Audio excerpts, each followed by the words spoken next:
Hey, everybody, welcome to the Jim Master Show, a live entertainment lifestyle talk show series coming up in just a second. Yes, we're going to make you laugh because we've got an incredible stand up comedian and actor coming to us live from New York City. Jason Salmon's in the house. Hope you guys are ready to laugh. We're going to, and he's going to make us laugh. You want us to start the show now? We will in 3, 2, 1, go.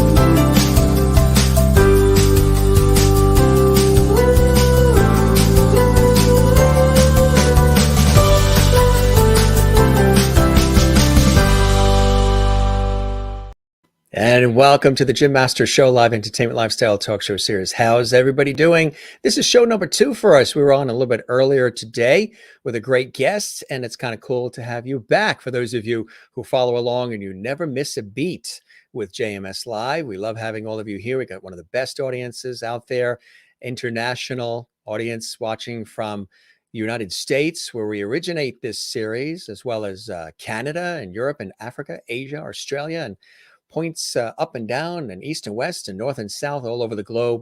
And we appreciate every single one of you. Don't forget, while you're there on our YouTube channel, Jim Masters TV, to subscribe. We would love that. Subscribe to the YouTube channel. There's over 500 plus episodes of our entertainment lifestyle talk show series that you can binge watch and enjoy. That's Jim Masters TV on YouTube. Give it a subscribe and also click the notification bell so you never miss any of our episodes. Also, give us a like on this episode and all the episodes you enjoy. That's that little thumbs up icon you see there on the YouTube channel right now underneath this episode. We would love that. And leave a comment for us on the channel as well. That would be fantastic. We would absolutely love that. Again, we mentioned we're going to have lots of fun tonight because live and direct from New York City, stand-up comedian and actor Jason Salmon is here in the house. He has worked with some of the greats, and you know him probably also from Comedy Central and so much more, and lots of stand-up. He's put a lot of miles on over the years with his comedy, and he's got an interesting take on life, and we're really excited to have him here. We were just having a great chat before we went live on the air. He's going to join us here on the show, and why don't you join me as we welcome him live and direct from New York City. Hey, Jason, welcome to the show, my friend. How are you? I'm good. How you doing, Jim? Fantastic, fantastic. So, you know, it's been an interesting time the last 2 years or so. How have you, the guy who makes us laugh, the guy who keeps our spirits up and, you know, takes us away from all this craziness and chaos, how have you been dealing with it all? And how have you been staying sane and collaborative and creative and connected and most importantly, sane. Sane was the big one. Yeah, sane's the linchpin to all that. Yeah, it's yeah, being in New York City. I mean, we got hit so hard, so fast that you know, I mean, it was I ended up losing weight because I was afraid the grocery stores wouldn't reopen for a while, so I just started rationing food. Everybody else gained weight. I know. What? I went into war mode. I just hunkered down. I'm like, I'm going to eat a tiny breakfast and a medium lunch and an okay dinner, and I'm going to not eat snacks in between. So you're the one that took all the toilet paper, huh? Yeah. It helps to be a little bit to have watched way too many war movies and think that everything is your chance to be a hero. Yes. So that definitely worked out in my favor. Now, you tell us about your background. It's kind of cool. You're originally from Texas, right? Yes. So I was born and raised in Texas, lived there, went to college in Texas, went to Texas A&M University, and then decided that I didn't want to be an engineer like I thought I did when I was 18. Right. So you were re-engineering your life. Yeah, I did. I came up here with a job. I needed somewhere to meet women. And so I took an acting class. And it spun my life off into a weirdly non-engineering way. East Coast, West Coast? Was it a coin toss? I didn't. I had my job transferred me to New Jersey, so I It didn't did. have really a choice. It was definitely New York City. That's fantastic. So, I mean, a little bit of a cultural shock too. You're going from Texas to NYC, and the pacing and the action. Although, how long ago was it when you arrived in the Big Apple? I arrived in the Big Apple just after in 2002, actually. Yeah. So And it what was that was. like for you? So what was it like? Yeah, for you. It was. To be honest with you, the traffic in New Jersey was harder to get used to Than anything than the else. lifestyle of New York City. Yeah.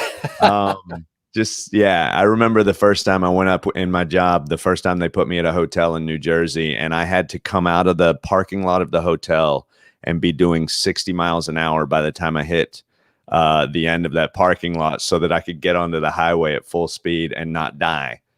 Wow. Yeah. Yeah. As soon as that happened, I was like, well, yeah, anything's possible. It's a little bit ramped up in the Northeast, right? It's a little bit faster. Uh, I And stay there's at my pace taxes. though. And there's taxes.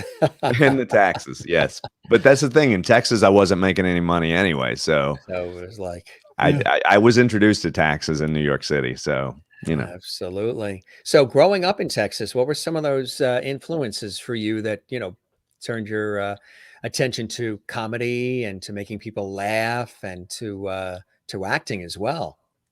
well, I grew up watching, things that my parents had watched, and a lot of like, Mayberry RFD, a lot of Andy Griffith's show, and Brady Bunch and all that stuff in syndication. And so like that was Yeah. Yeah. sort of like, this is this magical world. I didn't think there was any, I thought that was just a thing that other people, it was fantasy. Yes. It didn't seem like that was a thing I could ever do. So my goal was to be an athlete. I wanted to be a professional football player. That was my thing. And my physical size, speed, and ability prevented all of that from happening. So I diverted into. I realized I can make people laugh. This is funny, So when I came up here, that's the first time I was introduced to, oh, this could be a thing, Right. And I did meet women in the acting classes, but I also realized, oh, I could do this. I could do this. Right. And that was fascinating to me. I was like, this is crazy. And I still didn't think I could do it as a job. I just thought I could do this and people could watch me and enjoy doing it. And then one day somebody handed me money after a performance. It was I was doing a little theater thing, just a little sketch thing, and it was for an event. And somebody just said, "Oh, well, here's your pay." I was like, what is that? Why? Right. Why would you? Right. Oh, that's crazy. You're paying me. I mean, I'm used to paying you. Doesn't make sense to me at all. This is a new concept. Yeah. I'm glad I learned to get people to pay me because it would have made the pandemic a lot harder if I hadn't learned that. Now, you and I were talking about, how the pandemic situation has hit a lot of people hard in terms of their jobs and careers. Some people have been able to work out of their houses and adapt in certain ways. But in some careers, you really do have to be out of the house and on a stage or in a club or in a studio or on location, whatever it may be. How were you able to get through it? And what were some things you were able to do to at least keep things semi flowing so when things eased up, you can ease back in? Well, the good thing about New York City is that a lot of the clubs in New York City were coming up with variations. The pandemic hit here in the spring. Yeah. So by summer, when things were sort of, they were better. They were on the upswing. Right. there were outside shows, which are weird when you're competing, when your heckler is a golden retriever. That's not a thing I'd ever dealt with before. Duck when he starts lifting his leg. Yeah, I mean, yeah. And is that a commentary on my joke, or is that an extra tag? I don't know. I don't know if I should yes and that or say bad doggy. You know, I don't. So it's a whole new world. But the thing that really sustained me was I had been doing a lot of road work. I'd been traveling all over the country. And some of the people who had been booking me throughout the country were now booking Zoom shows, which is a weird way to do stand-up, admittedly. But I sort of Especially treated when it you're like sitting down. Yes, and it was sitting down. Sit down stand-up was hard to get used to. Although there were some where I tried standing up, but I'm like, you know what? I enjoy sitting down for some. So I just treated it like a podcast about a stand-up set. Plus, when you're sitting down, you only have to really dress from here up. Nobody knows. Yes, and the ability unless to your wear camera shorts slips off whatever clip it's on. Yes, then there's issues. You're up a creek. Yes. But if rule number one, definitely wear some version of pants. They can be leisure pants. They can be athletic shorts. Yes. Rule number two, anchor the camera. Yes. Anchor the camera solidly. Yes. Yes. Because things can happen. Yes. Yes. Always assume things will happen. But yeah, I got into a really good flow. And by the time December hit and everybody was sort of, frustrated with being not in the office and everybody was having their Christmas party, I was doing 3-4 shows a day. And these were shows that I would normally travel to a place, spend the night there performing the shows. So I had no travel. I had no expenses. I just stopped watching Netflix for, 30, 45 minutes, depending on the show, and came into whatever room I had designated. And I was spending Christmas with my family last year. And had really hunkered down and gotten tested and drove there and was extra safe and didn't encounter people, did the whole safety thing. But in doing that, I was able to do shows from my sister's bedroom back home, which she wasn't happy about. Yes. Do you owe her big time? I did make sure that she got the first debt to pay as a result. I did buy her some nice presents for letting me use her space. So how do you describe your style of comedy? I mean, there's so many different styles. What is the Jason Salmon style? My style was best described by a guy who saw one of my shows told me. He was like, you know what? He was like, that was like getting the best advice I've ever gotten from the dumbest guy I know. And I'm like, that's my style, 100%. I want to be that dude on the front porch in a show, just that old dude sitting on the front porch when people walk by and their life is in turmoil and they don't know how they're going to figure it out. And he just says that one thing and they go, that's right. That's right. And he's talking about, how to make bacon correctly, but they see it as a metaphor for their own life. And, right. Like, where's the beef? Yeah. I mean, look, as a commercial actor, where's the beef is hallowed territory. Really, I bet is hallowed ground. Yes. That woman. But you've done a lot of commercials too, right? You've dabbled in that world. I have, yeah. Actually, for the last decade, the bulk of my income has come from commercials. What would be some of the commercials that people might recall that you've been in? Geico. I did a Geico commercial, Witch in a Broom Factory, when they were doing when they had those two guys with the banjos and the mandolin. Oh yeah. And they were like, oh, this is Geico will make you happier than a witch in a broom factory. That's like what? Only like a year and a half ago or something where that was. No, that was several years ago. It was a while back. Because I remember everybody loved. Huh? You were one of the guys? I wasn't one of the guys. I wish I was one of the guys. I knew I met the guys. I talked to the guys. Those guys made a lot more money than I did. You're the but I was in that specific commercial. I was a factory worker. Which weirdly enough, I've been a factory worker in multiple commercials. I don't know that looking at my appearance that's shocking to anyone. I get cast as a factory worker or a guy who deals with cars. I've done multiple NASCAR commercials, variations of. I did one for Verizon and one for Lowe's. I was a spokesperson for Napa for a while, but they Were you made me really? shave my facial hair, so I looked much more boyish. Now, what about voiceover work and animated characters or any of that sort of work as well? I was one of the voices of Red Dead Redemption 2, which was a huge video game that was Right. out there. I just went in there and they said, "Give us your."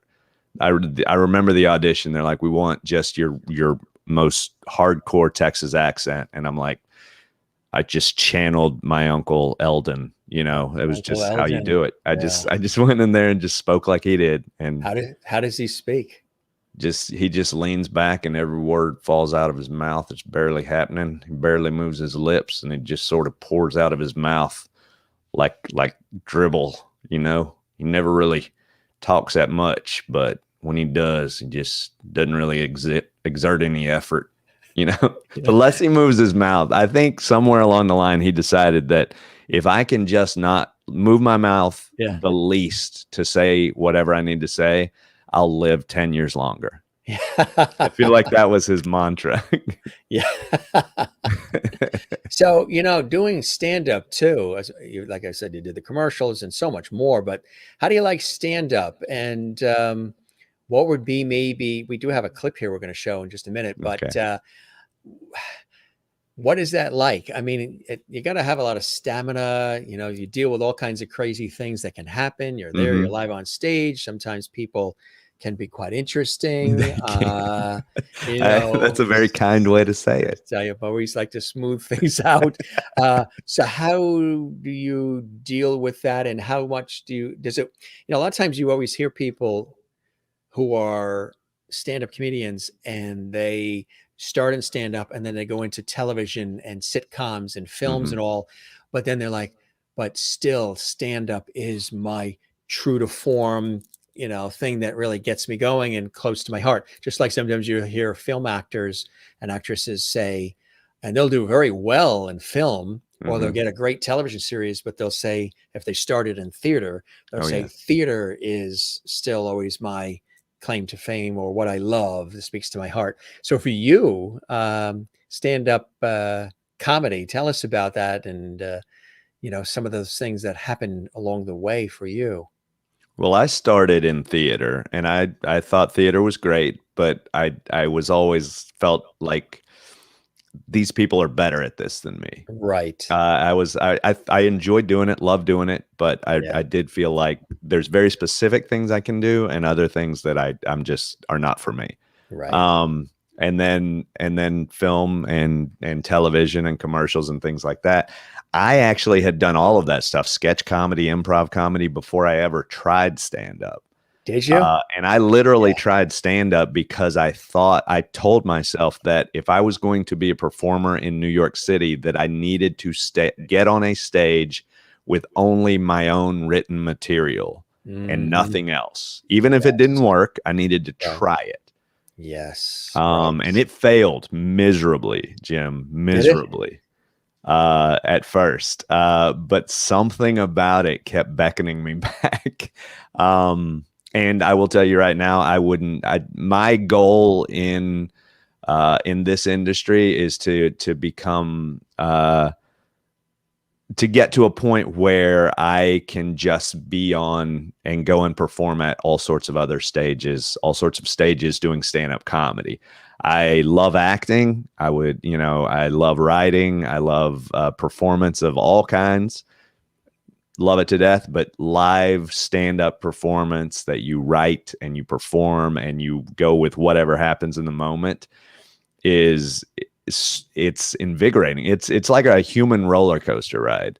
It really is, isn't it? Yeah.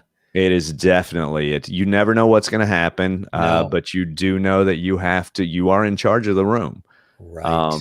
And sometimes you are not only in charge of the performance of the room, but there are certain rooms where you're actually in charge of security, and Yes. not officially, but like if somebody starts acting up, you're sort of like you're the last line of defense. Yeah. How do you handle the occasional heckler or somebody who's just maybe they had a little too much to consume, or they just, are razzing on purpose because that's their personality. When Yeah. they go to the supermarket, they razz the cashier anyway. So it's like, how do you? I will say, if I ever saw somebody razzing a cashier, I would definitely try to destroy that heckler. Yes. Yeah. No cashier deserves to be razzed. Absolutely not. That's a tough job. But as a comic, I think that my job is to bring levity to the moment. I think we live in a world where things are tough. Right. People go out to see comedy because they want to laugh. They want to experience joy. And comedy is a magical thing. It is. It's this thing where I can stand on stage and with words that I have written and my delivery, I can access a thing inside of you that you can't even necessarily access by yourself. Right. So there's a magicality to stand up that I revere. I love it. But in doing that, there's also a responsibility that even though somebody might be derailing me and what I want to say, I have to assess, is this person somebody who's aggressively doing this because they're a terrible human? Or is this somebody, which is more likely the case, who just doesn't understand the difference between Netflix and live performance, which unfortunately is often the case. Right. And people think a lot of times that they're helping you and that they're creating a newer thing. They don't realize that you have expertly crafted this thing to follow a trajectory, and that when they divert you off of that, your skill allows you to get back onto it and get an extra laugh. But that extra laugh does not make your thing better. Right. And usually that's the case. And because that's the case, more often than not, I approach it the same way my mom, who was a teacher, would approach her students acting up in class, very much less in the vein of you need to be punished and more in the vein of you need a hug. So if verbally I can give them a hug, if I can say, hey, I appreciate that you've got an opinion on this, but this is also why I fired you as a member of my comedy duo, or something to that, just something, playfully stop talking. Right. And sometimes it escalates beyond that and it takes a little more. But if I can do it in a way that makes everybody laugh, including the person who I am chiding in the moment, that's the ideal. That's the key, right? That's the key. Because you want a community of joy when you go out and do stand-up. Right. Exactly. And I mean, it can be divisive sometimes, and people can have opinions that vary, and you can irritate people with thoughts you have that they don't agree with. But the goal is to get as many people to laugh at the same thing as possible. Mm-hmm. So that's my philosophy, at least. Linda Odell's in Florida, and she says, Jason, have you ever were performing a show and the audience didn't respond? If that happened to me, I don't know what I would do. So like, you're giving them the best stuff or maybe even in the early years. And again, that really depends a lot on where you're located, where you go. Some audiences are very much like, and they're rooting for you. And others are like this, prove it. So it really, there's so many variables involved, but have you ever had where that's the case and you got to work doubly hard to sort of break the ice with that audience? What's funny is I just participated in I was just in the finals of the New York's Funniest competition, and before I did that competition, I ran the set that I was going to do. It was an 8-minute set, and it was very tight, very specific. I was only doing those jokes. I wasn't responding to the audience. I ran that set in 2 separate places right before I went and ran it for the actual competition. And in the first place, almost no one laughed. And believe me, these are jokes that I have done thousands of times. And out of those thousands of times have 99.9% laughter rates. And these people didn't laugh, but because I've been doing it so long and because I knew what the joke was, after they didn't respond to the first part, I just immediately went into, well, I am running these words in order. That is what the goal of this is. And then at the end, I'm like, I appreciate how you all were like, I'm not going to bother you. I'm not going to interrupt your words with my laughter. Right. I am instead going to revere you as a public speaker. Right. And so I just sort of made fun at the fact that they were treating me like it was a TED talk, and I just Yeah. appreciated that level of reverence. Which is a little different, right? But Exactly. then I've also done shows for people at a buffet at the end of a week-long conference, Yeah. and somebody decided it would be a great idea to have a comedian to tell jokes during the final buffet before these people got to go home and see their families. Which is a terrible idea. If anybody out there is thinking that's going to be a great idea, that's a terrible idea. Don't ever do it. But the fact is I knew it was going to be bad because they paid me so much money to do it. And I just made a vacation out of it. And my girlfriend went with me to see it. And I mean, she went on the vacation. Like, we went on vacation because they were paying me a lot of money. It was in Montana. We went through Yellowstone Park. It was a great vacation. Cool. But she saw the show, and I had not told her because I was so used to doing road gigs where they are not prepared for what a stand-up comedy club would provide, which is a spotlight, darkness in the room, a space where my voice is the loudest thing and the most voluminous thing in the room. Exactly. So when I'm doing it in this conference room where the buffet table is nearly as loud as my microphone, and the guy introduced me as the speaker, she wasn't ready for that. And at the end of it, she goes, "Oh, that was rough." And I was like, "Oh, no, I'm sorry. That's 100% what I expect." I actually went good for what I was expecting.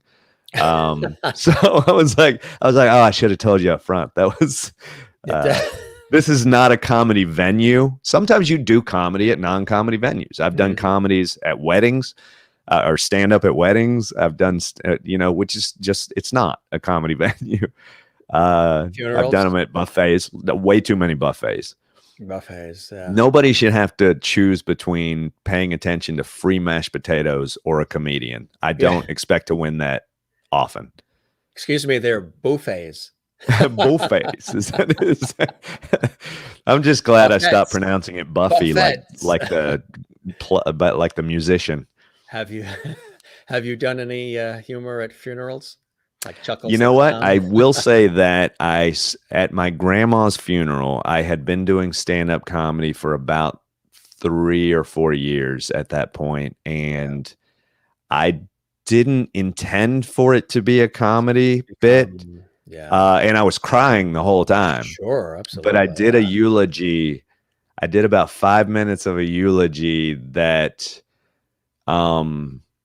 I knew I wasn't going to remember what I said, so I actually recorded it. Yeah. And it killed, which is probably a bad way to describe how a funeral set goes. Yeah.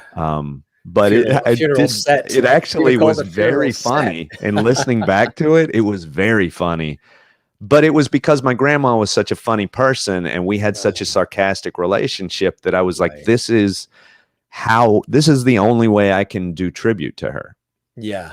It's the only way I can properly do that for me. That's the only way. I like the way you called it, a funeral set. I know, right? I have trouble. Lingo comes right out. I have trouble getting out of the vernacular.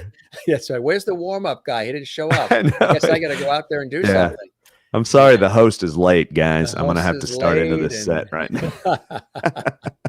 That's right. Drinks are half price today. That's right. That's right. Please tip your waiters. That's at least I didn't say that at the end. Right. That's it.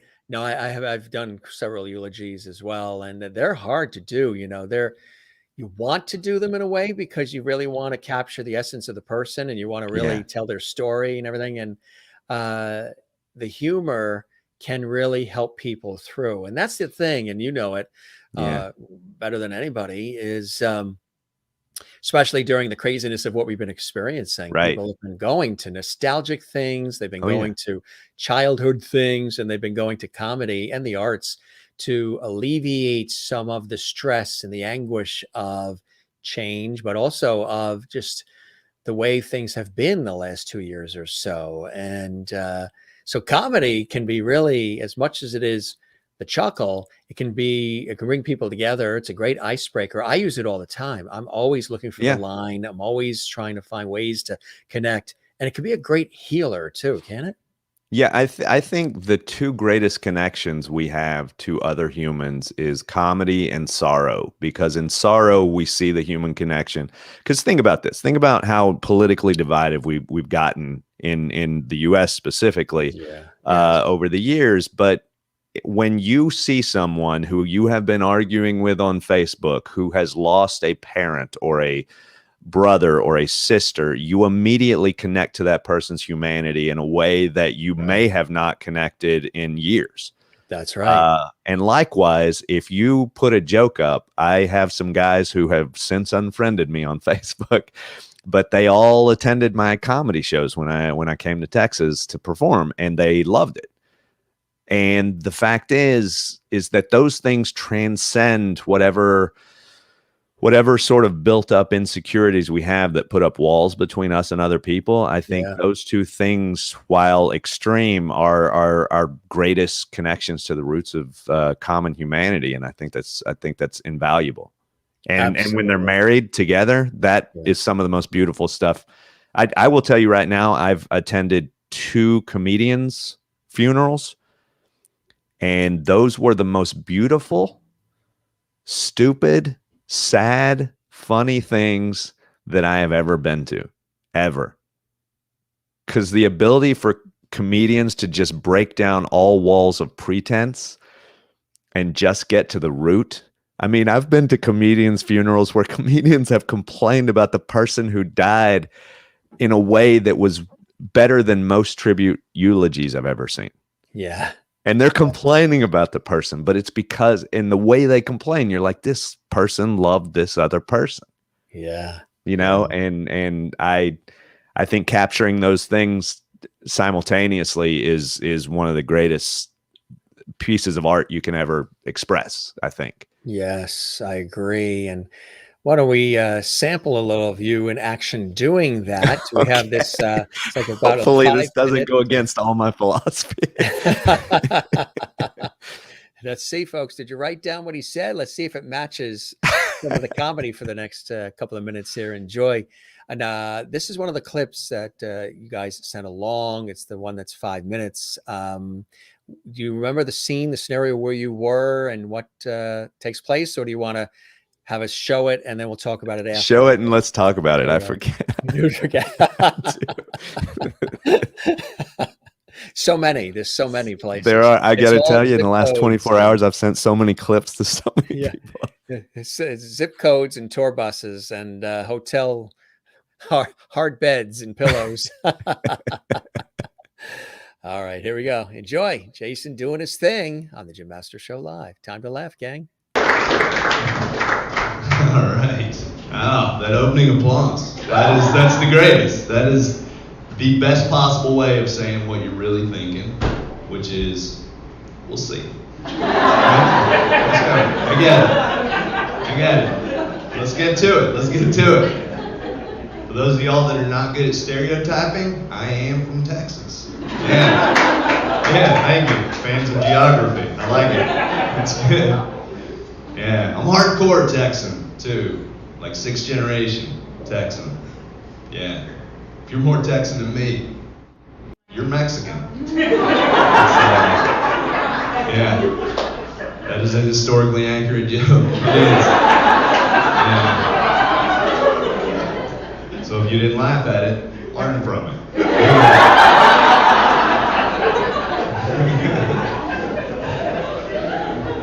It's cool. And I live here in New York City, so I get stereotyped all the time, you know? And that doesn't bother me. It doesn't, because a lot of times it's dead on. It is. Like some of y'all may have noticed that I look like an extra from a tornado film. I don't know if you picked up on that. And you know what? I'm a connoisseur of barbecue. I am. You know what else? Can't spell the word connoisseur. I can't. Yeah, right. You should applaud. That is exactly how stereotyping was intended to work. You're doing a heck of a job at it. You are. It's good. I just bought into it. I go to the doctor's office now. I just scratch out Caucasian. I check other. To write in NASCAR American, you know? Those are my people. Those are. We watch stuff go in circles for hours. We're like, oh, what's going to happen next? This is awesome. It's good. It's good. I travel all over for comedy, which is how I like to say it, because it sounds a lot better than I fly Spirit Airlines all the time.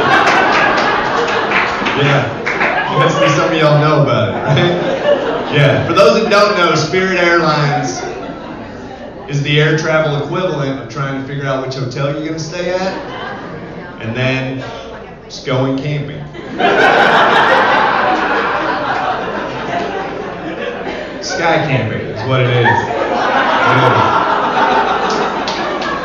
You bring your own gear, everything. And I like Spirit Airlines. I do. I do, because they're like, we get it. You're poor. I appreciate that. I do. You don't even have to fly them to know that. If you go past their gate in the airport, it looks like a refugee camp. It does.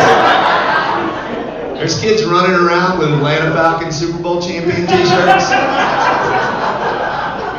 People warming themselves to lithium-ion battery fires.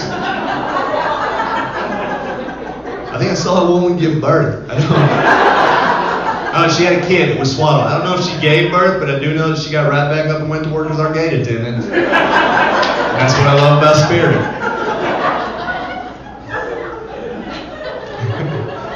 Some of y'all are laughing. Some of y'all have no idea what I'm talking about. That's because you've been in the nice part of the airport. You've been in the part with the bistros and frappuccino places. There's other parts of the airport where the food's not as good. And then eventually, there is no food. Then you get to a part where you think, you know what? I'm pretty sure the airport just ended. Keep going. Because that's where Spirit is. They got food there. This is a dude in a taco cart. Not sure if he's licensed. He might be on our flight. Nobody really knows. But at that point, none of us care because we're just a community of people who in about an hour are going to be up in the air looking around at each other thinking, economically, this should not be possible.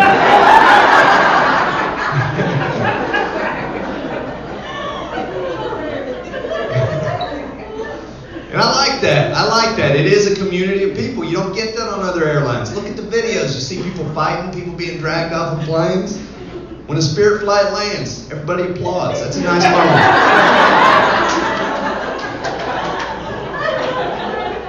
Some because they're glad we landed, and some because they just never landed before. You're on another airline, somebody runs toward the front of the plane, you're freaking out. You're like, this is a situation, something's going down. Somebody runs to the front of the Spirit flight, you look at your neighbor and you giggle because somebody clearly ate at the taco cart.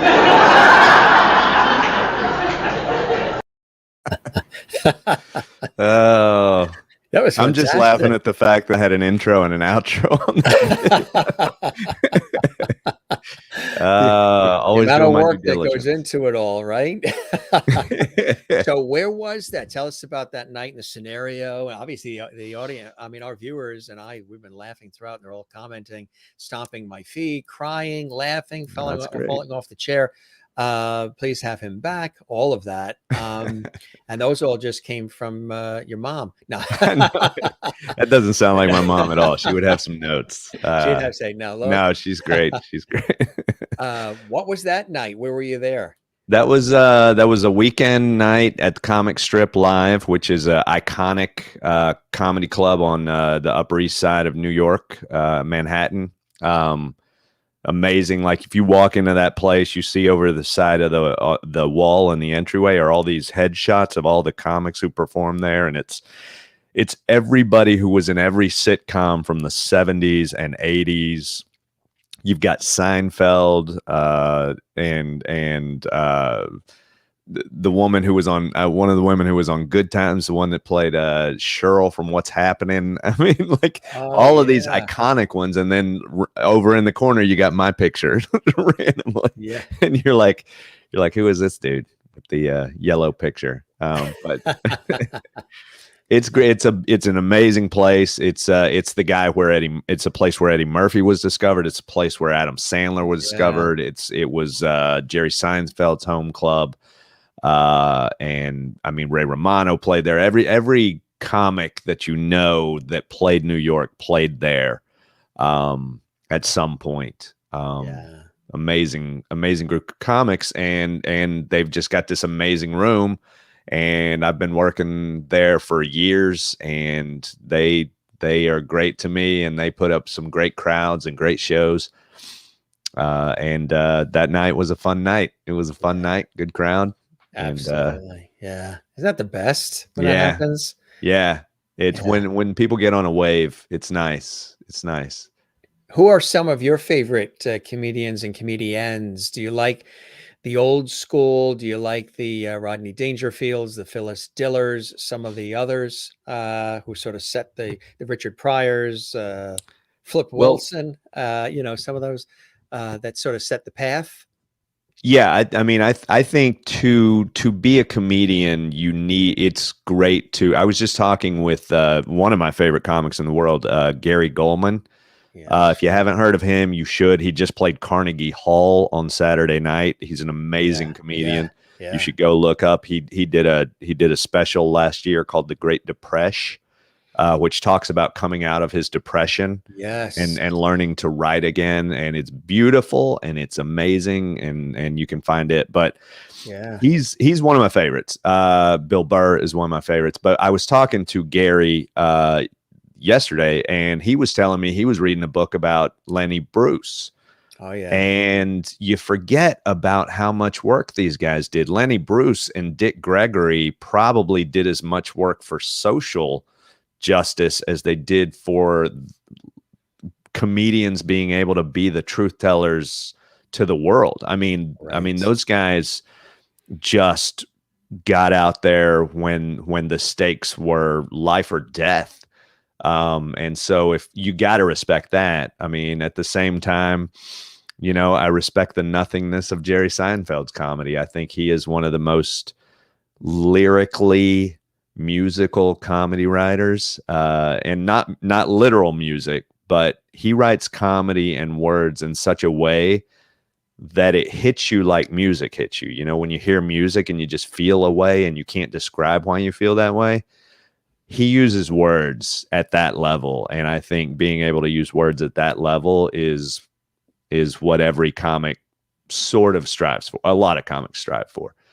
George and then Carlin, there's people nobody's heard of. I mean, I love Robert Kelly. I went and saw Colin Quinn's show in New York City at the Louise Lortel. Sebastian Maniscalco. Sebastian Maniscalco, I enjoy. He is my girlfriend's one of her favorite comedians because she is Italian, and he is like a human embodiment of her family's id.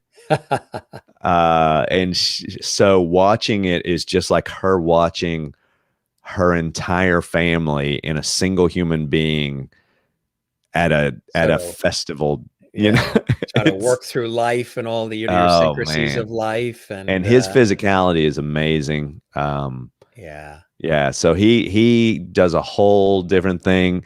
I'm more of a word guy, so I tend to really sort of lean toward the people who are word people, because I could legitimately stand in the same place and ideally perform an hour without ever moving anywhere on stage, which is almost completely kinetically opposite of Sebastian Maniscalco. Oh, he's all over the map. Yeah, absolutely. What about like the George Carlins of the world?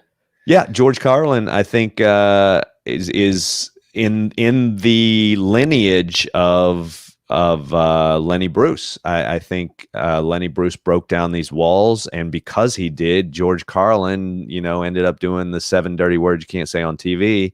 which is that iconic bit where he pokes fun at the censorship component of network television. Still one of my favorite jokes in the world to this day, and one of the jokes I listened to on recording before I ever became a stand-up comic. And I credit a little bit with teaching me almost through osmosis the sort of wiring of a joke. Was his baseball football bit. Oh yeah. If you haven't ever heard it, listen to George Carlin, Baseball versus Football. It is one of the funniest, most pristine jokes. And you can watch an incarnation of it on the first ever episode of Saturday Night Live. I think he performed it on that in 1975. But listen to the final version of it, and it's so tight and so thorough and immaculate. Also the other one too, about stuff and how we need to save stuff. And we have all this stuff, and we have storage units for stuff, and what's all this stuff. That's hilarious too, because it's so basic. He's talking about things that, you know, we can all connect with because we have all this stuff.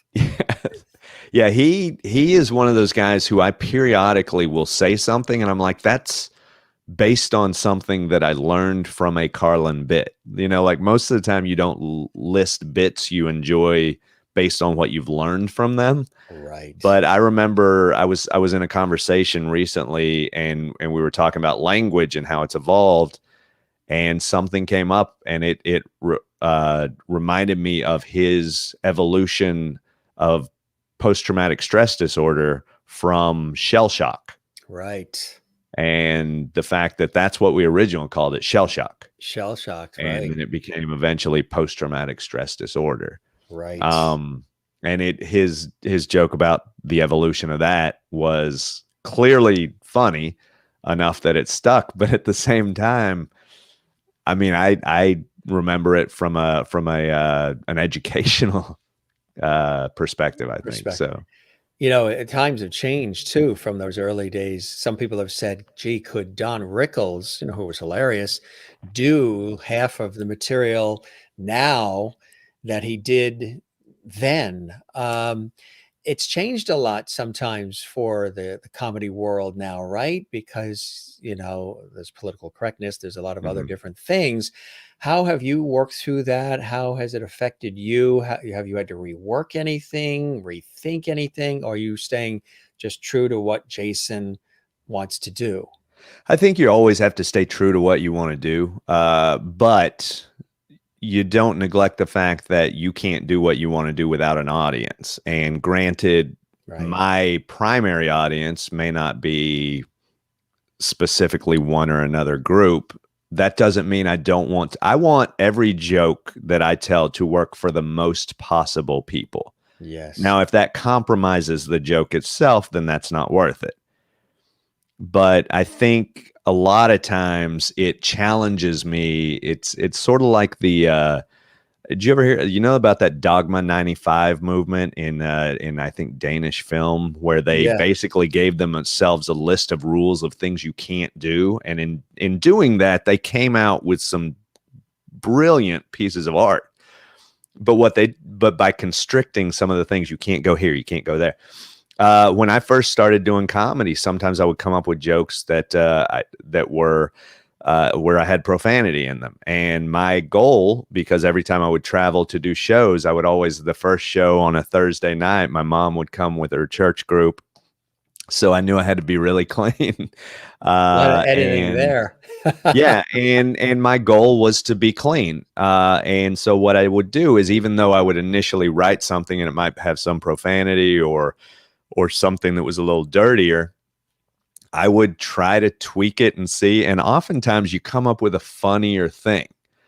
And I'm not saying that works for everybody. I couldn't imagine watching a Tarantino film where it wasn't profane. But I think for certain people, it really heightens their art form. And I think I'm one of those people where I think I work better with this sort of don't go into these places necessarily. Now, a subject matter, I will talk about anything. Right. I have what I would consider an extraordinarily clean album, Yeah. but I talk about a lot of subject matters that are really touchy. I talk about all sorts of things, but I do it in an explorative way. Right. I think inquisitive is one way to do it. I think trying to figure something out is a voice that I tend to use. I try not to come across as judging a thing as much as trying to understand a thing. So I can judge a Texan. I can judge somebody who grew up in a Baptist church like me. I can judge somebody who gets paid to be a prettier version of somebody who works under cars to sell products on TV. But beyond my scope of the world, I can only ask questions. And that's what I try to make my comedy. So I deal with all sorts of subject matters. I talk about attending a gay wedding. I talk about, and these are not worlds that are natural to me, but what they are is things ideally where I'm telling the story of this is why these people are interesting. This is Right. why this world, in all of its glory, whatever it is, whether it's something that I do not understand or something I understand well, I think it's worth looking at. That's what I try to make my comedy tone be. Do you incorporate then a lot of topical events and things? Are you sort of responding and reacting to what's going on in the world at the time? Because we do have some Yeah. evidence of that. Yeah. Yes. That Folks, mask was Miss made. Yin and Yang. That mask was made by my friend who was a costume designer who during the pandemic had to start making masks and stuff. Yeah, so I ordered right. one from her, and she's great. I developed a character over the pandemic that is a swim teacher who didn't know how to swim. But the character sort of came out of having long hair, and I wore a headband around it, around my head with this long hair, and I had zinc oxide on my nose and everything.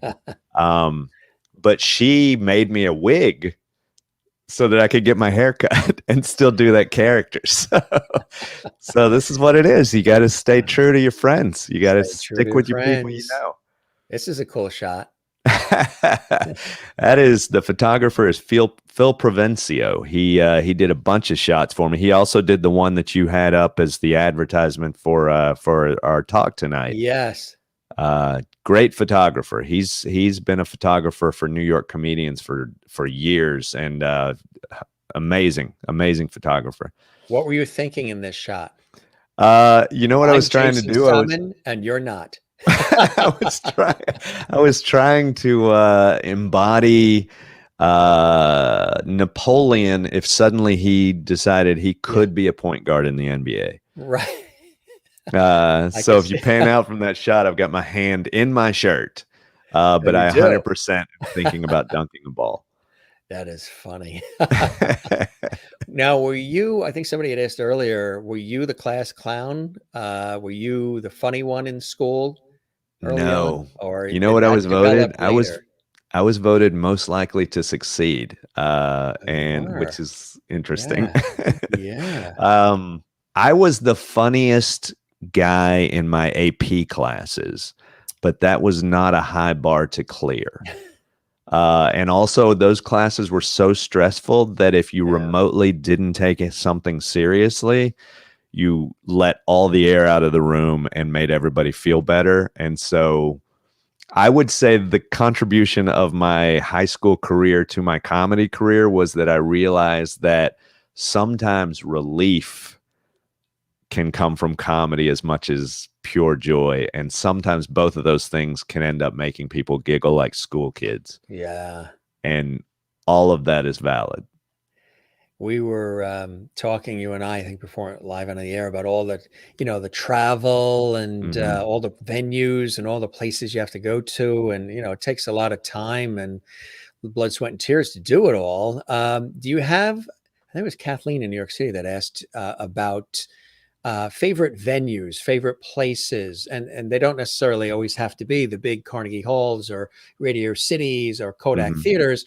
They could be just a really cool place with a cool vibe that you just really, when you go there, you thoroughly enjoy because everybody's going to have a good time. You're going to be warmly welcomed. Yeah. Play off the audience, maybe some Hmm. of the other comedians that are there or whatever it may be.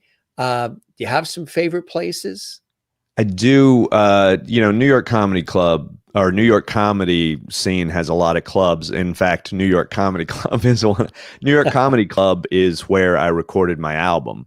And that's also the first place I ever did comedy on a stage to an audience. Right. So that's one of those places in New York. Comic Strip Live is another place.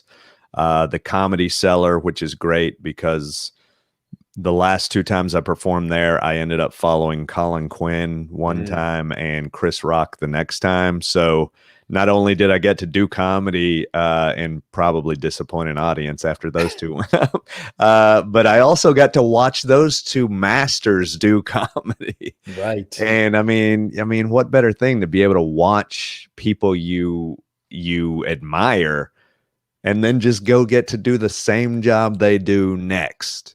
Yeah. That's insane. That would be like, that would be like me, just being asked, hey, do you mind just going and warming up Nolan Ryan? It's like, Yeah, right. yeah, I mean, to be fair, that would be terrifying because I would not want to catch a ball at that speed, but maybe that was a bad example. but yeah, I mean, it's insane that is a thing that I get to do. But then there are other venues on the road. I play Hyenas in Fort Worth is one of my favorite venues. It's close to my family. It's in Texas. I love Texas. I love performing in Texas. And those guys are great. And then there's another comedy club down in Sarasota, Florida called McCurdy's. And it's just one of these vibes, these are people who love comedy. Yeah. And when you love comedy and you end up making everybody happy. The comedians are happy, the crowd's happy, the staff is happy, everybody treats everybody well. Because it's not like you're here and you're catering a business as much as it's like, hey, everybody come experience this festivity that we've got going on, Right. And I think when comedy really works well, that's what it is. It's this celebration of happiness and joy, So yeah, all really. those places I name embody that to some extent. Some people are self-deprecating in their humor too, like Rodney Dangerfield, Phyllis Diller, some of these others. Do you play into some of that as well with your comedy? Like you mentioned, people think that you're the guy that grew up, in Tornado Alley, and yes, that you have yes, the look of it and the wind-swept look. Yeah, I definitely play into that. I think if having come from the acting world, you realize that people do stereotype you. I do get picked to be these very specific things. And that's Cable guy, or I get look. I've been a prisoner on TV. I've been a failed in a failed marriage. A department store Santa coming off a failed marriage. I mean, I've done all sorts of rough gigs. No, good gigs. Rough characters. right, right. Keep those gigs coming. Right. But but that's the thing is, I think knowing who you are.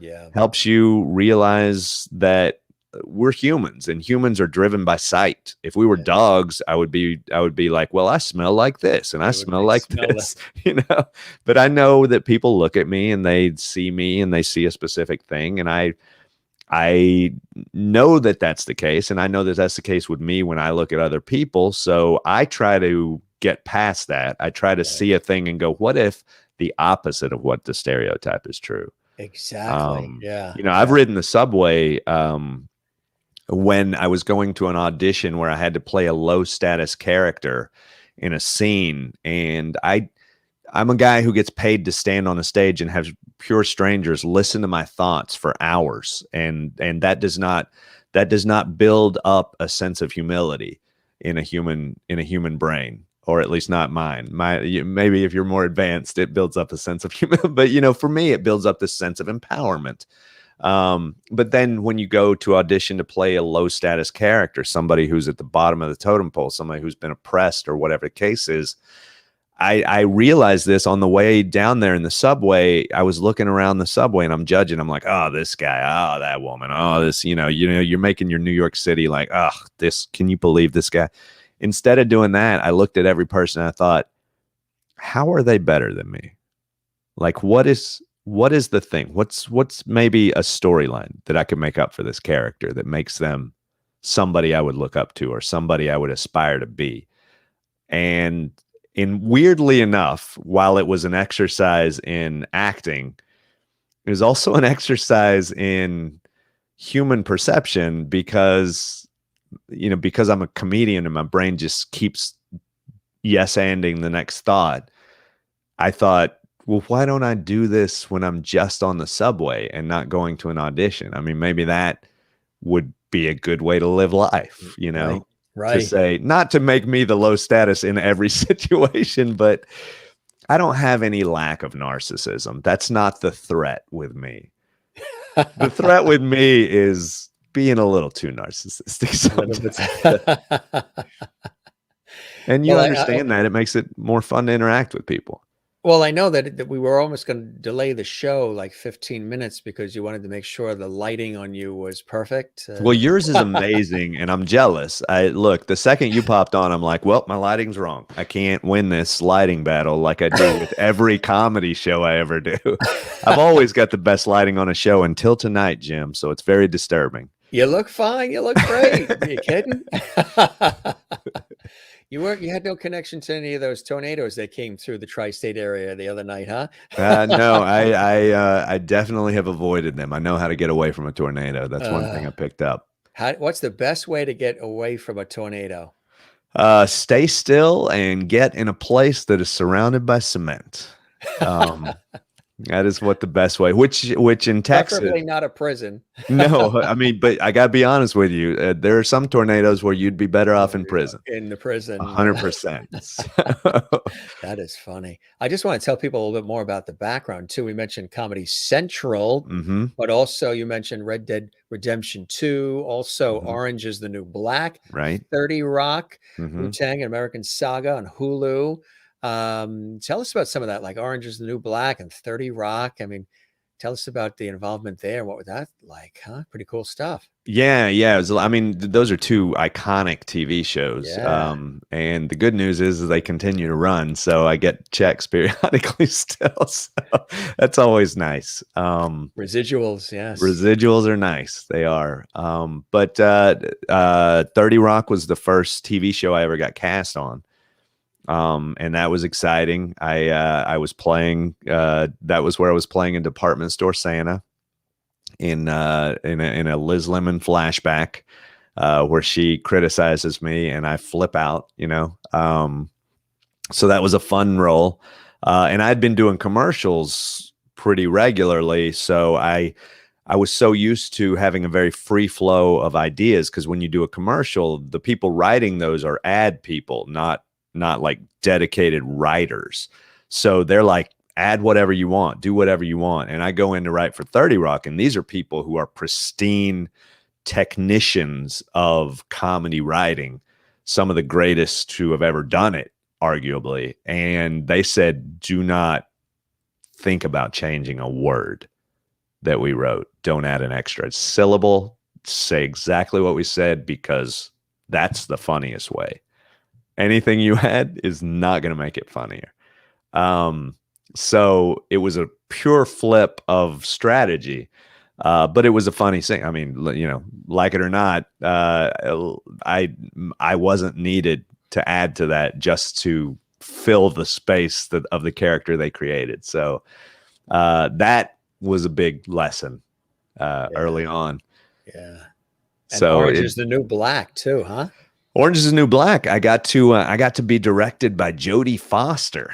Wow. Yeah, that was actually coming off of, I had done a NASCAR commercial where I was supposed to shave the image of the race car driver Jimmy Johnson. Oh yeah. They had a barber on set, and they had him shave the image of that guy onto the back of my head, and I was supposed to be this crazy fan that was like, "Yeah, Jimmy, look at my head," and I was supposed to freak him out. And we were right before I was going on set to film that for the Lowe's commercial. They said, "Hey, we're not going to use that bit. We decided it was too risky. Somebody else has done something similar. We're not gonna." And meanwhile, I've literally got the image shaved into my head. So I'm like, well, already now, there. now this is my life. Wow, yes, is like so I had to go get my head shaved completely after that. And I had never had my head shaved in my life. But weirdly enough, I had my head shaved. I had a goatee, and I get this call. Hey, we want you to come in and audition to be a prisoner for Orange is the New Black. We've got this one episode where they've got male prisoners. And I had never looked more like a prisoner in my entire life than post failed commercial. So I went in there with my shaved head, and I was just like, yeah, I'm just going to do the audition like I look, except in a fun way. Because I looked like I had, scripted a manifesto. Did you scare yourself sometimes when you were I was a looking in little the mirror? scary. I actually got photos done because I was like, this is a look that is vastly different from any look I've ever had. So I got some photos done of me looking mean and insane. Yeah. Because that's just a look you can pull off with a shaved head that is way different. If you got a mop of hair like I have. But I go in there, and it worked out perfectly. I got the role. It's set on a plane. We filmed it in Astoria. It was the last day of filming. Oh yeah. So we're doing the scene, but my portion of the scene is not till the very end. And so last day of filming, they cooked all the food that they had left, the kitchen. They put everything out. So I ate lobster and crab and steak. I ate way too much food. Wow. Way too much food. And then I go to the scene, and I'm in the scene, and we're filming it, and it's going well. And I'm doing my actor, because we're supposed to be eating these ham sandwiches. And I'm taking my actor bites, which are the small bites, so you can have like 3 shots, and it doesn't look like you've taken a big bite out of it before you have to move on. Right. But Jodie's like, no, I want you to wolf it down. I want you to really. So I ended up eating 3 ham sandwiches during the scene, 3 full ham sandwiches during the scene. Wow. And the scene went well. It came out really well. But my stomach did not do well because of all that rich food I had put in it, and then those ham sandwiches that just topped it off. Were the worst possible aperitif, or the worst possible finish to that. I did not need that, and so I got really sick that night. So I got home from it, and my girlfriend's like, "How did it go?" And I'm like, "Oh no." And I just ran to the bathroom and spent the rest of the night. It was both a great memory and a terrible memory wrapped in one. That was a serious exit stage left for sure. It really was. It was. Congratulations on the Stand-Up album, Force of Nurture, debuted at number 1 on iTunes. It did. Yeah, congratulations. It did. It's it was fun. It was a culmination of doing almost a decade of comedy and crafted into this album. And came up with the pun "Force of Nurture" because I felt like that was more of who I was. I was more of a product of my parents' good parenting than I was any sort of behemoth of humanity. So I dedicated it to them and called it Force of Nurture, and almost nobody gets it right. Almost everybody says nature. Force of Nature. Yeah. And I realized, I'm like, the pun was good, but the pun's not good enough to keep people from mispronouncing the puns. So I applaud you for saying force of nurture, because most people do not. I guess my college degree is paying off, huh? Hey, it's impressing me. So That's it. for what that's worth. Force of nurture. So that's can people get that still on iTunes? And Yes, yeah, you can get that on iTunes. It's on Spotify, Tidal, anywhere. Cool. I actually had, hold on one second. Yeah, you got something there? I had, look at this. Ta-da. I had I wanted to make an LP of You did this watch a because lot I of was Seinfeld. Talk about product placement. right. How about that? I wanted to make an LP, and so I talked to them about like making it on an LP. So much money. It costs so much money, and I had no idea if more than 3 people were going to buy an LP. So instead, I paid money to have it made into an album cover with no record inside, which That is still cool. costs way too much Costs a money. lot. And that's the But- shot you said where you see the Napoleon look. Yes, You're talking yeah, about, that is yeah. the Napoleon. Well, hey, albums are coming back, they said, right? So You know what? I definitely thought it would be easier to make than I realized it would be to make. As far as an LP goes. Yeah. But yeah, comedy albums are they're popping up everywhere, and there's some really good comedy going on. Absolutely. You've done some really beautiful things, in your career, multiple stand-up tours, the U.S. military in Europe and Afghanistan as well. And that sort of Right. harkens back to the sort of the USO and Bob Hope and all of those that gave. Tell us about that and getting involved in those types of things, which are really, really what you call paying it forward and giving back for sure, Jason. Yeah, it's one of those things. My dad, my granddad, and on both sides have. My dad's just on one side, but my granddad on both sides. But they all were in the military, and I, was fortunate to be able to say, you know what, I hate getting up early, and I hate running in the morning, and I hate push-ups, and so this might not be for me. And they're like, well, you have that option. We didn't. So I was fortunate to be able to make those decisions for myself, but I really respect these people and what they do for our country. And so when I was given the opportunity to go and perform, they're like, are you cool with going and performing in Afghanistan? And I had talked to some of my friends who had actually been shot at when they were over there. But I said, yeah, 100%. It didn't cross my mind that wouldn't be something I would do. And I will tell you right now, having performed for those people over there was one of the most rewarding things, because they're in a war zone, and most of us don't understand what it is to be in a war zone, what the daily rigor. It fluctuates between just boredom and extreme danger. I mean, it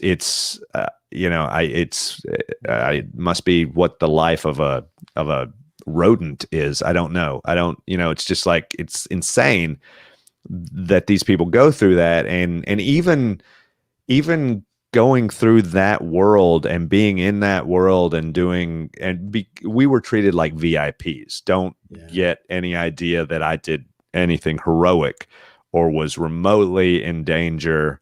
They took such good care of us, and they really appreciated us. And one show I did over there, they did not appreciate me at all. And those were guys who were special ops. And those are the guys who, like, everybody over there has like really tight haircuts and no facial hair, and really they're in their military uniform. And these other guys, they look like they're dressed like they're climbers. They've just got cool gear on, and they've got beards and longer hair and sunglasses on in the mess hall. And you're like, if this guy decides he's not going to laugh at me, then I would rather just say, all right, I'm going to agree with you, and just say that I'm not funny. I'm not going to ask. I'm not going to try to fight you on this, because I feel like any way we fought, verbally or otherwise, you would win. You would destroy me. So I'm like, I'm not going to do it. But I mean, it's crazy when you think about the things that these people have to go through. and some of them, are able to handle it for periods of time and struggle with it later. Some of them are going through it, every day. But you realize that even just being adjacent to it when I'm there, coming back to civilian life was a shift for me. And I was there for 2 weeks doing jokes about bacon. I mean, I was not in a struggle, of life and death like some of these people were.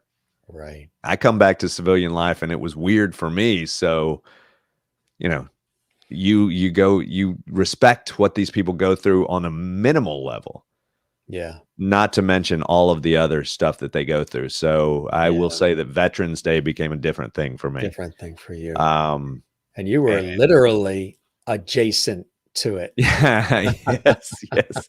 Adjacent. Yeah.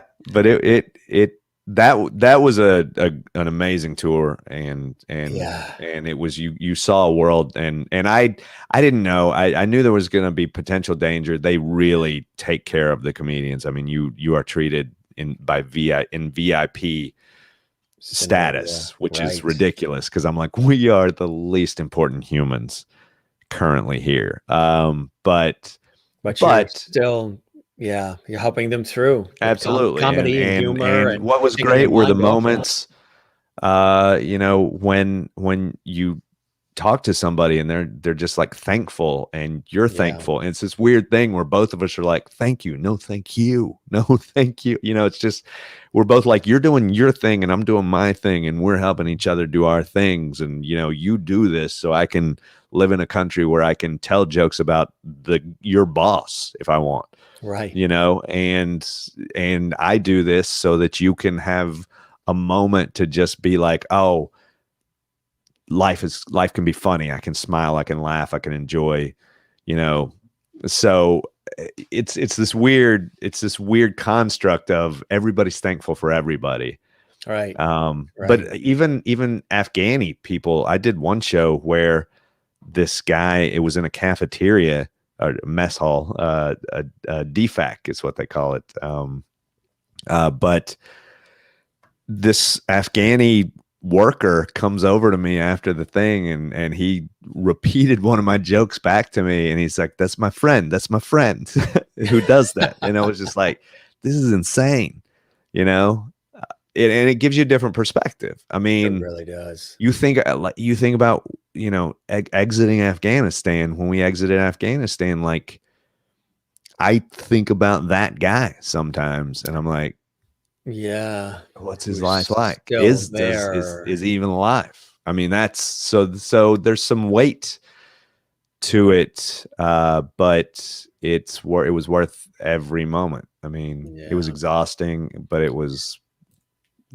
I would do it again in a heartbeat. You wouldn't change a thing. Absolutely. Absolutely. And then Europe was way easier. Europe was you were never in a war zone. There was a lot of beer. Yeah. And, did you hit Ireland? They did appreciate it. They did appreciate it, and they were very thoughtful, and they were great audiences. But it was a vastly different. And actually, at the beginning of December, I'm headed out. I'm doing another tour. I'm hitting Honduras and and Cuba and Greenland. So it's going to be a varied schedule. It's going to be a weird travel schedule. Wow, Greenland, really? That's incredible. But it's given me the opportunity to travel the world and perform. For people to do my part. Tova says that she understands the war zone. Her husband has prepared her.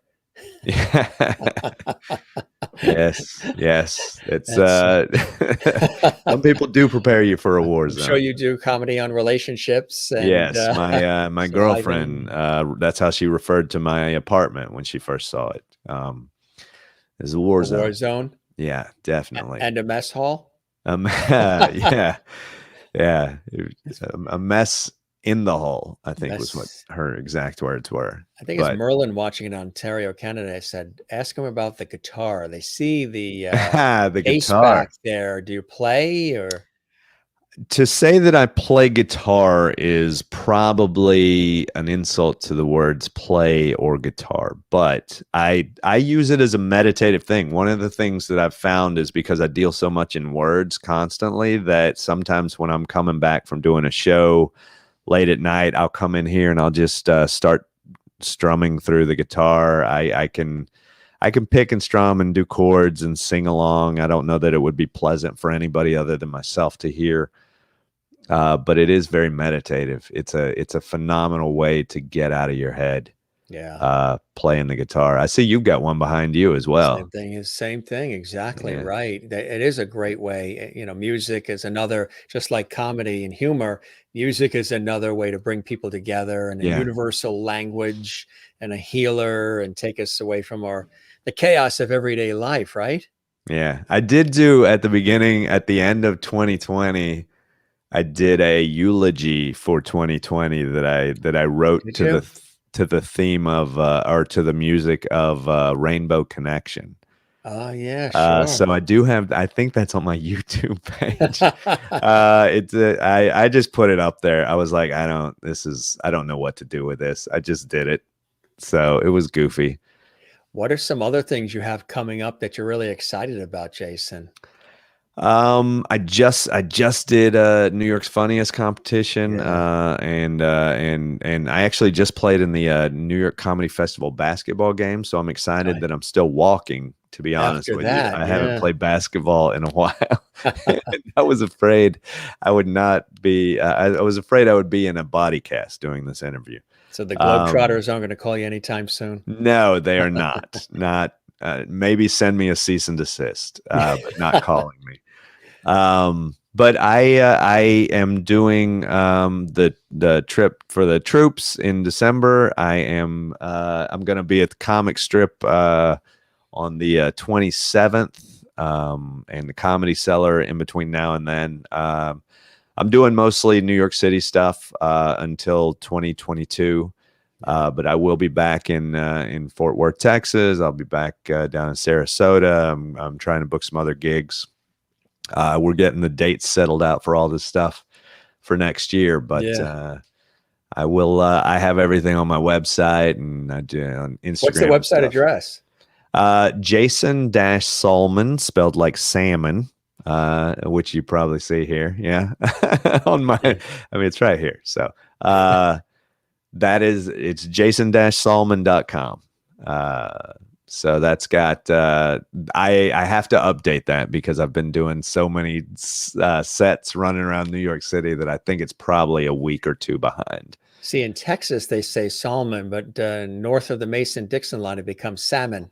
Doesn't it? Yeah, well, it should be, to be fair. It is, I would pronounce it salmon if it wasn't my name. My family pronounce it Salmon, and I think it's so that we feel classy. I got to be honest with you. I don't think there's any rhyme or reason for it. Although I will say in Texas, it's more often pronounced Salmon. Little Latino twist to it. What part of Texas did you grow up? I grew up in Dallas, Texas. My mom is from West Texas, and my dad is from East Texas, and all three of those places are vastly different places in Texas. Yeah. Now, if you were Italian, would it be Jason Salmonella? Or... Salmoni. If I was a restaurant terrorist, it would be Salmonella. You were just about to start Fiddler on the Roof. If I was a rich man. But it is yes, as if Fiddler on the Roof was definitive in your upbringing, then it would be salmon or lox, one of those two things. Exactly right. That's it. Sherry says, "Thank you, Jason, for an evening of laughter. Best wishes for your future endeavors." Which is absolutely, really, really this is terrific. fun. Jane in Sweden wants to know: did you have a ham sandwich today? I did not. I have not had a lot of ham sandwiches since the Orange is the New Black event. So, any other acting opportunities coming up? Because I know you, like you said, you really are focusing, super focusing on the comedy and the Mhm. stand up and the touring and getting out there. But any other acting roles and things that you're excited about or that you would love to grab if you could? Pilot season's coming up. I would love Yes. to. I would love to get a pilot. I've been auditioning for a few little things on Blue Bloods and shows Oh that film yeah. around New York Yeah. City. I've got a commercial running for Workday, Oh, which you is do? running randomly. I get little pictures of people taking pictures of their TV set, Yeah. so that's out there. But yeah, I would love to. I'm working on some script stuff. Trying to make my own pilot, and I think part of it is showing the industry what you got, and part of it is creating a thing that the industry can't help but buy. So I think that's my strategy from an acting standpoint. It's a good strategy. Somebody who really enjoys your comedy as well, in addition to myself and the audience here, and your super fans. Mr. George Burns is in the Oh, house. Mr. George Burns, the perpetual cigar guy. There he is. He's got it Nice. too. There we go. There we go. Yeah, Dapper Dan here. One of the Yes. classics. Again, who are some of those that you have always admired? I think a couple people asked that again, or some others that you've always enjoyed, and maybe some that you enjoy today or that inspire you and your comedy. I will say, one person who I never really paid much attention to, but is a tremendous follow on Twitter, is a comic from the path. Ruth Buzzy Oh, is yes. amazing on Twitter. Yes. If you are not Yes. following Ruth Buzzy on Twitter, you need to do it Yes. now. She's hilarious. Yes. And Always part of she, those Dean Martin roasts too. right. Yeah. I honestly, if it weren't for infomercials about Dean Martin roasts, I don't know if I would have ever known who Ruth Buzzy was Yeah. What the pop prior to culture somebody and retweeting something. And I was like, holy cow. all those people left, Foster Brooks, Nipsey Russell, all the Yeah. different people on there. Yeah. Cool Yeah. stuff. Those are hilarious. Yeah. And another person to follow on Twitter that's a little more old school, Seinfeld-esque old school is George Wallace. Oh, Hilarious. yeah. If you want to remember who he was, in the one Seinfeld episode where the one guy had the fascination with the song Desperado, Right. and at the very end of that, he's under the knife of a surgeon, a black Yeah. surgeon, and that's George Wallace, and he has this fascination with the song Witchy Woman. At the very end of that episode, that's George Wallace. So definitely check him out too. He's great on Twitter. I think there are some amazing comics. Mort Saul just passed away. I think you should Yes. check out some of his stuff. Is amazing. Dick Gregory, again, Oh. phenomenal. And he was doing stuff, for the civil rights movement at the same time as he's just making comedy and refusing to go on shows that wouldn't have him over to the desk to talk. I mean, like, this dude was taking chances with his career that I can't even imagine. Yeah. But then, the current people, I think Bill Burr is one of the greatest out there. He's phenomenal. There's guys and women who you may not ever have heard of. Yamaneika Sanders is amazing. If you haven't checked out Sarah Silverman's stuff, she's got some brilliant stuff. There's so many great comics. Did you like Robin Williams? Love Robin Williams. Robin Williams was one of those guys. I noticed some people talking about Gallagher on here. Gallagher, remember Gallagher? Yes. Who was a very funny comic. Yes. But he did these one-liners. Gallagher did these one-liners, and Robin Williams was, in the 80s, was so It was just a whole this cocaine high all the time. Right. That Gallagher was like, I need you to not watch my comedy because I'm afraid that you're going to just repeat something, not remembering that I was the one that said it. Right. So so there's like little stories like that you learn from the comedy world a little bit. But amazing, brilliant brilliant actor. I mean, great to watch act. Dead Poets Society, Good Will Hunting, amazing performances.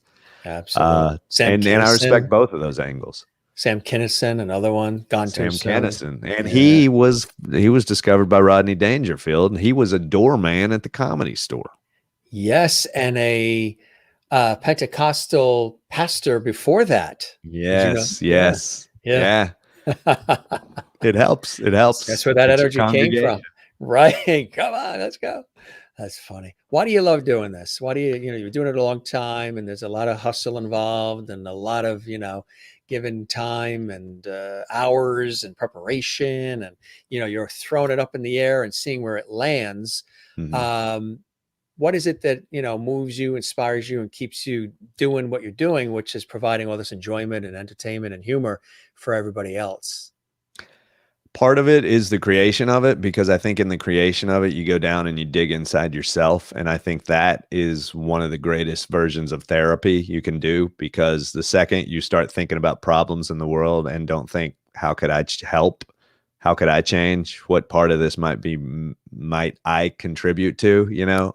I think you sort of sell yourself short. So it gives me the opportunity to dig into my own stuff and process my own stuff and deal with my own everything from grief to joy. I get the chance to deal with all of my stuff. So I feel good because I'm not keeping anything inside. And then the other thing is that you are also sharing that humanity with other people and realizing that these other people connect to those things in ways that we're all a lot alike. We are. We've gotten so much in the last few years of we're different. You're different. You think differently than me. You can't possibly be the same. And you can't possibly believe in the things I believe in. You can't possibly want the things I want. And the fact is, we all do. We have different ways of getting it. But true. The thing that comedy gives me is that I can tell you my opinion, and that doesn't mean my opinion is correct. It doesn't mean your opinion is wrong. But I can do it in a way that if I'm doing it the way I appreciate it being done, then even if you disagree with the premise, you're going to laugh at the joke and you're going to walk away thinking about the thing differently than you've ever thought about it before. And that's my favorite type of comedy, is when I disagree with the premise. Right. But by the end of the joke, I have both enjoyed myself and thought about something differently, because unfortunately, so many walls are put up against living in somebody else's shoes, thinking about something from a different perspective. I'm not saying that you have to change your belief or you have to change your stance. Yeah. But just look at it from a different side. Right. And I think that's one thing that comedy has kept wide open. It's called emotional intelligence. That's what it is. Emotional intelligence. It's having an empathetic nature to sort of take the moment to realize and appreciate the plight of the other person and what they may be going through and what they're struggling with, and actually sort of feeling it. And it's an amazing thing, isn't it?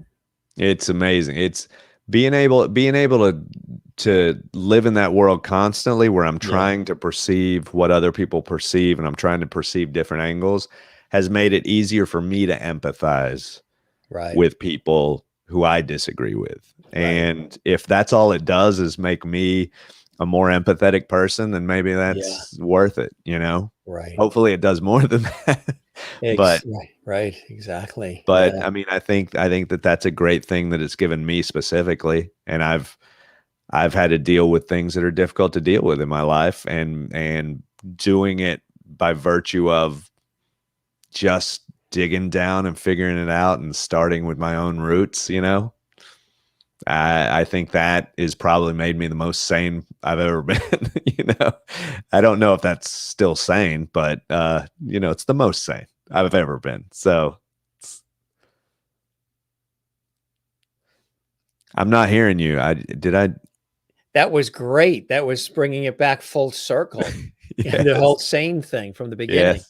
Yes. Jill Hart says, Oh, hi, Jason is the coolest comedian ever. Oh, that's amazing. I'm not, but I appreciate that, Jill. I should introduce you to a lot of other cooler ones, but yes, thank you so much. Cool and humble. Welcome to the show. Nice to have you with us, Jill Hart. Thanks for joining us here on the show. Kathleen Man, Walker in New York City says, thanks for being here with us, Jason. Keep smiling and thanks for making people laugh. I it's my agree. favorite thing to do. Merlin in Ontario says, thinking outside the box. That's exactly what it is. Yeah.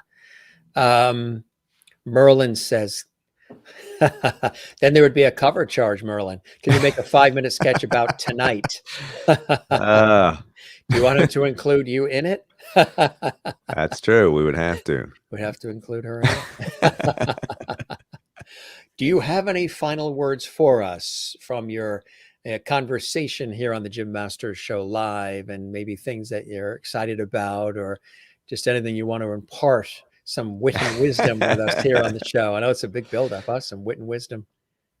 Yeah, you know what? This is a blast. I've had a blast. I hope everybody here has had a blast. You guys, I've tried to keep track of some of the Comments. Comments, but I got to be honest, I'm going back and I probably haven't done enough of them justice, but no, I think this right here is a community of people coming together and talking about things that they may know some about, they may not know a lot about, and I think keep the dialogue open is if everybody on planet Earth would be open to dialogue with somebody who thinks differently than they do. Right. I think that's all contributing to a better world. And I think, this is a perfect example of that.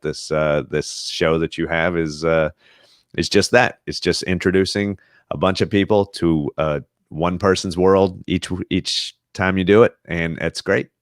And I'm glad you had me be a part of it, man. This is a lot of fun. Pleasure is all mine. I hope whatever expectations you had were met. And absolutely, yeah.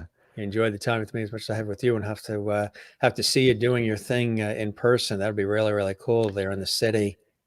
Yeah, definitely. If you ever want to come see a show, let me know. I will definitely make sure you get out there. Your people call my people. My people call your people. Yeah, my people are just a different me with a different voice over the phone. That's it. Can't find those people. Merlin says, yes, I had a blast. Thanks, Jason and Jim. Our pleasure. This was cool, my friend, and thanks for all the time. We chatted for almost an hour and 40 minutes. Yeah, it doesn't flew feel by, like it, man. Yeah, it just flew by in a New York minute.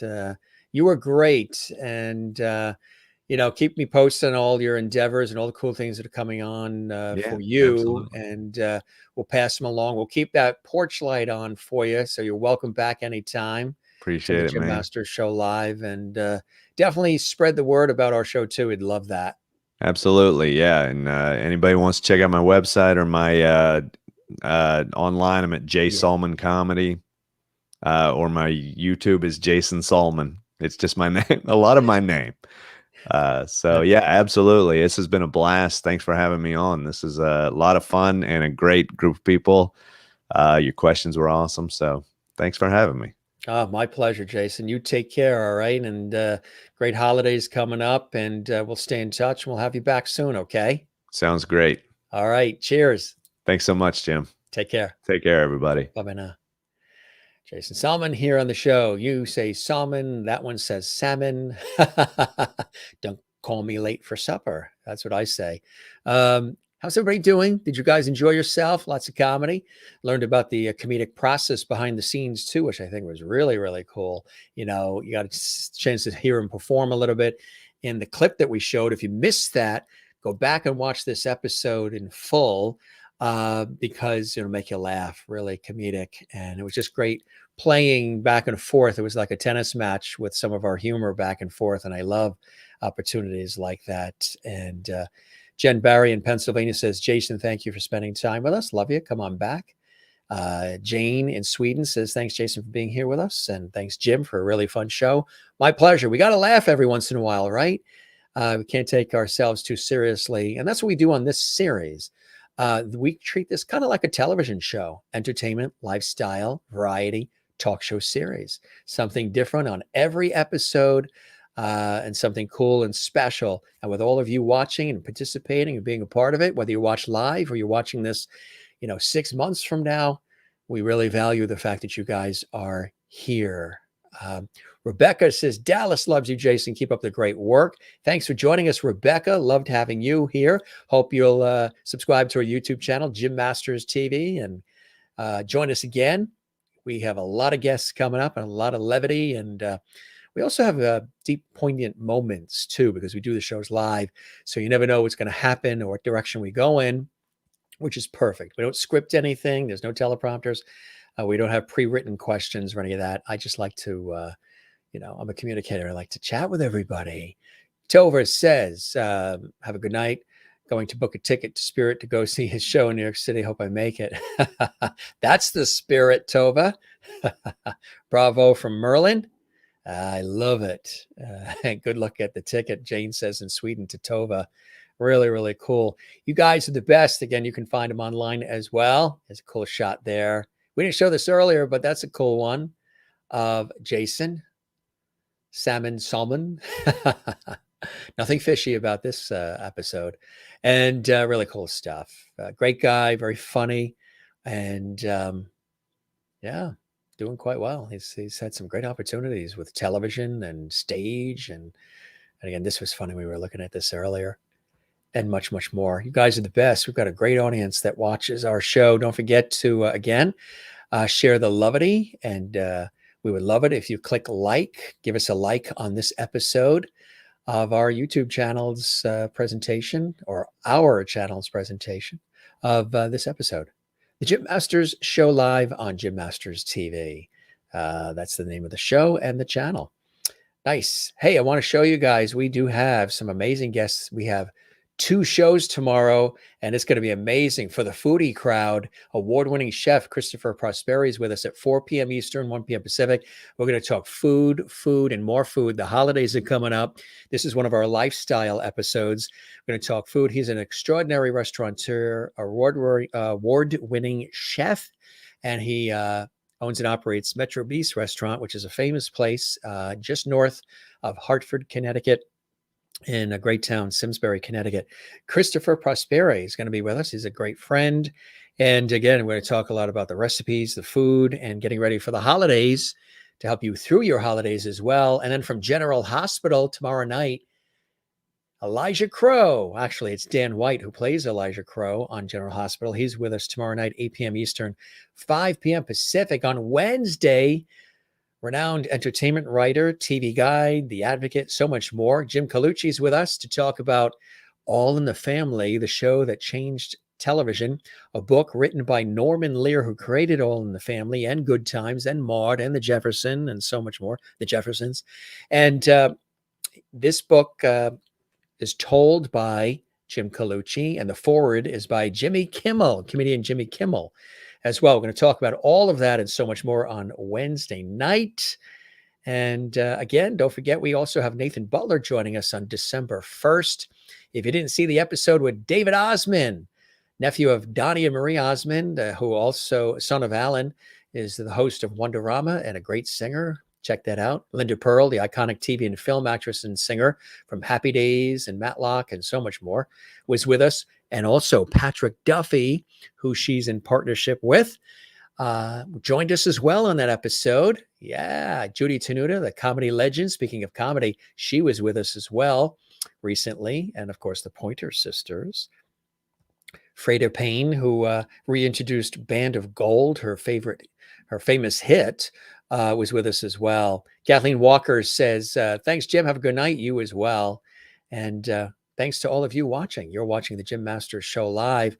Don't forget, as we always say, to smile, share the lovity, find your Zen place. I love the ocean and my work in television, radio, stage, and film. Join us again here on our YouTube channel, Jim Masters TV, and help us grow. Share the lovity. Tell everybody you know about our entertainment lifestyle talk show series. We love all of you for doing that. And share the links, share the love, and always have a good time. We'll keep the porch light on for all of you as well right here on JMS Live. We're going to wrap up. Thanks for being with us, gang. You're the very best. I'm your host, Jim Masters, thanking you and you and you and you for your time this time till next time. Thanks for being with us on this episode of the Jim Masters Show Live.